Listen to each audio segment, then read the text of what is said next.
학생들이 보통 논술이라고 하면 논술이 뭐지? 라고 생각해보면 대부분 다 그냥 뭐 글 쓰는 거지 라고 생각을 많이 하고 계세요. 그렇지 않습니다. 논술은 논리적으로 서술하는 거거든요. 근데 우리 시험은 리트 논술이에요. 이게 중요해요. 그냥 논술과도 차이가 있습니다. 리트 논술이에요. 리트 논술은 무엇이냐?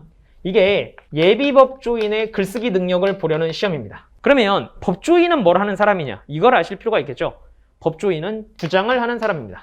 타인을 설득하는 글을 쓰는 사람이에요. 논술이라는 건 뭐냐면 타인을 설득할 목적의 글로 주장과 논거의 관계를 논증하는 형태로 서술한 글을 말하는 겁니다. 자, 그럼 여기서 주장은 뭐고 논거는 뭐고 논증은 뭐냐? 이렇게 또 문제가 될 수 있겠죠? 자, 이걸 제가 그림으로 한번 보여드리도록 하겠습니다. 여기에 이제 반대되는 것들이 좀 있는데 수필이나 설명문 이런 것들이 존재할 수 있고요. 논술 중에서 비슷한 걸로는 변호사 시험 논술과 대입 논술 이런 것들이 있습니다.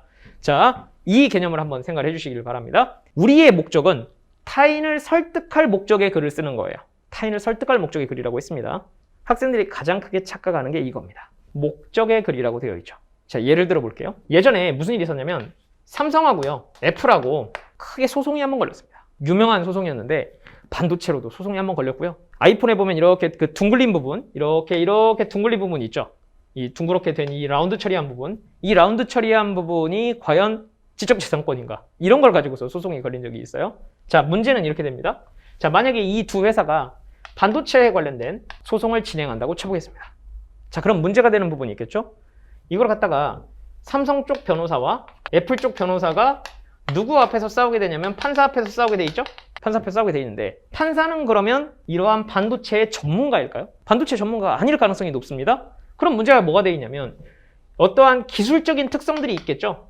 이 기술적인 특성들이 있을 건데 이 기술적 특성을 뭐 해야 되냐면 설명해야 됩니다. 여기 반도체는 이러이러한 특성을 가지고 있는데 특히 이런 특성 중에 이게 핵심인데 이 기술이 어떤 점이 쓰이고 있는데 그게 동일합니다. 그러니까 이걸 갖다가 침해했습니다. 이런 식으로 쓸 가능성이 높다라는 거예요.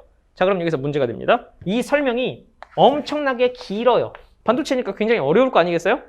주장은 뭐냐면 애플이 이겨야 된다. 이쪽은 삼성이 이겨야 된다. 이렇게 얘기를 하고 있겠죠? 그럼 결국은 이렇게 됩니다. 설명이 길고 주장은 짧습니다. 그럼 질문이에요. 설명이 길면 설명문일까요? 아닙니다. 왜냐하면 이 설명을 하는 이유는 자신의 주장이 맞다라는 걸 뒷받침하기 위해서 쓰는 것이기 때문에 그래요. 그래서 보통은 여러분들에게 이 글의 목적을 헷갈리게 만들 때 자주 쓰는 방법이 이걸 길게 주는 겁니다. 설명이 엄청 길어요. 그러니까 어떠냐면 학생들이 이건 설명문이구나 이런 식으로 생각을 하는 거예요. 아니요, 이건 오히려 주장을 하는 논설문, 논술이 되는 것이죠. 반대로요, 어떤 경우가 있냐면 이런 경우가 있습니다. 이런 것들은 과학재심물에서 많이 보이는 특성인데요. 진화론에 대한 글이다.